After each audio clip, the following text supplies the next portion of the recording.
They're surprised. A burglar hid in the cupboard and almost attacked me when I went to a friend's house. Rachel is not necessarily a friend of mine. In fact, she's more of a friend of a friend. But we go to class together, and at some point, my friend suggested we all start a study group. We studied around in each other's houses, and at some point, we went to study in Rachel's house. The house is the biggest amongst us, and it is an extremely cool place. I'm not going to lie. So maybe that's why I was so distracted when I went there, because I ended up forgetting my phone at her home. I only found out when I got home that I forgot my phone, and the following day at school, I got my friend to explain to Rachel that I left my phone at her place. She was surprisingly cool with it. She told me that I could go get the phone from her place after school and that no one would be at her home. She was going to be staying for netball practice and said she'd arrive about 15 minutes after me, so she asked I wait for her. She told me that I could find it where I left it, but if her mother cleaned, then she would have placed it in her drawer. And my stupid butt didn't ask which drawer. I guess I was just surprised that she was letting me go to her home so easily in the first place. And so I went there. I arrived at her place at around midday, and I found that the door was already opened. And I don't mean that it wasn't locked, but rather, I found that the door was literally open, allowing the grass and insects to fly inside. That gave me pause. I knew that the door hadn't been unlocked, because Rachel gave me the keys to her home. So what was happening here? I decided maybe I was being paranoid, but that didn't stop me from stepping around quietly as I walked into the door. I looked around the living room and the kitchen, but I wasn't looking for my phone. I didn't find anything out of the ordinary, and so my guard started going down, and then I started looking for my phone. It wasn't under the couches, nor on the table, but then, as I was looking in the counters, I heard the sound of footsteps right above my head. I immediately froze and wondered if it was footsteps, or maybe I was just imagining things. Immediately, I noticed that on the stairs, there seemed to be smears on the side of the wall. But that was strange. Did it mean that someone was walking with their foot against the wall? I didn't know, so I walked up further. When I got to the second floor, I slowly walked to the room where I heard the footsteps from. I crouched and looked around the side, and there was nobody. The windows were wide open, and there were books knocked off the table, but there was nobody in Rachel's room. So it had just been my imagination, I thought. A thought I'd pay for later.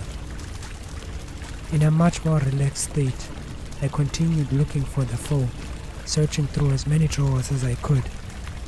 It didn't feel right looking in any other room than the lounge, the kitchen, and Rachel's room. So when I didn't find anything in the kitchen and lounge, I could only search Rachel's room next. Then I would give up. As I opened the door to her room, I found that there was a cupboard right in front of me. I was about to walk inside, but then I saw it. One eye staring at me from within the cupboard. I screamed and ran out of there, and before I knew it, I could hear the footsteps chasing after me. I ran downstairs and ran into the chest of a man. It was Rachel's father. He asked me what I was doing there, and before I could answer, a second man appeared from the stairs. I have never seen shock cross a man's face like the shock that crossed Rachel's father's face. The guy from the stairs turned around and ran up the stairs again when he saw Rachel's father, and Rachel's father chased him. I couldn't follow. Instead, I walked to the kitchen and sat on the chair, trying to warm myself because I couldn't stop my shivering shoulders. So I was at the perfect spot to see as a man came flying and fell right on the floor in front of me outside the window. He got up and limped away as fast as he could, jumping over the wooden fence, and all I could hear were the screams and curses of Rachel's father. Apparently, the man had been sitting there and waiting for Rachel. Rachel's father was called by the security system of the house, and that's why he had been there. Well, I was glad for it, because otherwise I would have taken Rachel's place in whatever that guy had wanted to do to her.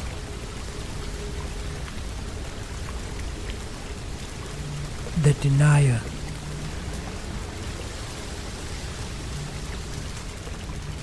I think my landlord hid a human body part in my apartment's cupboard. So I've spent some time searching for places to live by myself ever since I moved out of my parents' house, and I have been around the block, to put it lightly. However, nowhere have I gone that has creeped me out than the very first apartment complex I'd moved into. I'd spent many sleepless nights looking for the best apartment to stay in, which I could reasonably afford. One I could afford so I could have leftover money to spend on other essentials, such as food and water.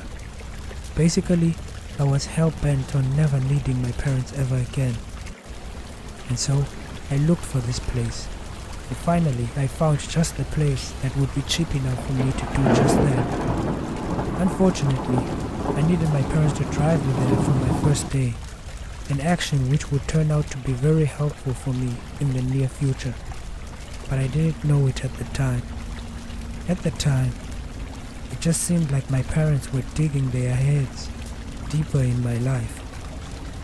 We got to the place, and it looked nothing like it was advertised on the internet. On the website, it had been beautiful with palm trees outside and a beautiful sign out front. But in reality, the trees looked like they'd been dead a long time ago and were strangely thin. The whole apartment's wall had different colors, as if it were colored by a 4-year-old, and the person who came out to meet us made my father step back in revolt. The man was a balding man with massive lips and thin glasses. His skin was pasty, he was a bit overweight, and his hair was tied in a ponytail. He didn't seem pleased to see us after finding out who we were, but he took us to the room anyway. The room's couches looked dead, and the paint was peeling off the walls. The carpet didn't exist anymore, remaining only in patches at the edges. And oh, the smell. It smelled like smoke, like water left on the carpet for weeks, and like there had been smoke here at some point. My parents asked me if I was sure I wanted to stay there, and not wanting to look like a child, I said yes. After all was done, the man prepared to leave, but before he left, he told me that I should never open the cupboard door in the kitchen, and so I agreed.